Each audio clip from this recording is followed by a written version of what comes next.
Hello viewers, நான் தான் உங்கள் அட்வென்ச்சர்ஸ் ஆஃப் ரோஹித். இன்னைக்கு நம்ம பார்க்க போகிறது ஃபாஸ்ட் bowling டிப்ஸ்.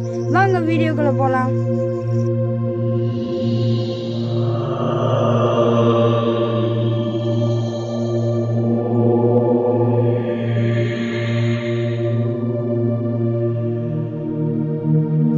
ஃபர்ஸ்ட் நம்ம பேசிக்கான ஃபாஸ்ட் bowling-ஓட பொசிஷனை பார்க்கலாம்.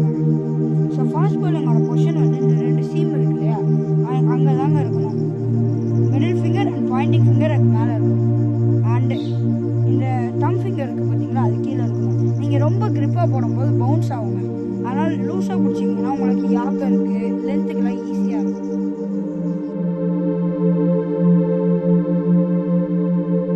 ஃபர்ஸ்ட் நம்ம இன்ஸ்விங் தாங்க பார்க்கணும். அதுவும் ரொம்ப ரொம்ப ஈஸி.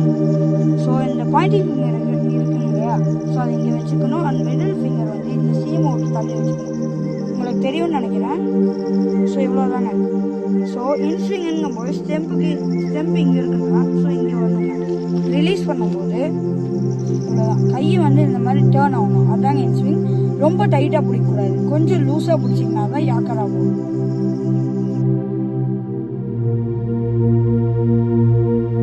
ஸோ நெக்ஸ்ட் நம்ம அவுட் ஸ்விங் பார்க்குறோம். அவுட் ஸ்விங்கு என் ஸ்விங்கும் கிட்டத்தட்ட சேம். இங்கே பாருங்க. ஸோ லெஃப்ட் சீமில் மிடில் ஃபிங்கரும் ரைட் சீமில் பக்கத்துலேயே பாயிண்டிங் ஃபிங்கர் இருக்கணும். அண்ட் தம் ஃபிங்கர் கீழே. ஸோ அவுட் ஸ்விங் பண்ணும்போது இந்த மாதிரி போடணும் பொசிஷன். ஸோ ரிலீஸ் பண்ணும்போது இப்படி வரணும். அப்போ தாங்க அது அவுட் ஸ்விங்.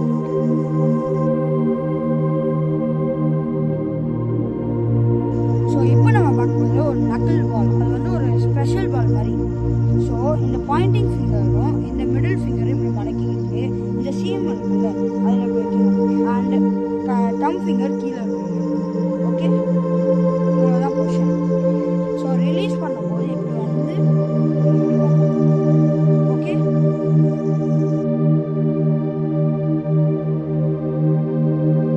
ஸோ இப்போ நம்ம பார்க்க போகிறது கிராசிங். சீமில் பிடிச்சோம்னா இது seam ball. And cross seam, அதாவது சீமில் இல்லாமல் பிடிக்கிறது கிராஸ் சீம். அதுவுமே அந்த மாதிரி தான். அது எப்படின்னா ஒரு ஸ்லோ பாலாக தான் போகும். நார்மலாக பவுலிங் போடும்போது அங்கே தாங்க இந்த கிராஸ் சீமில்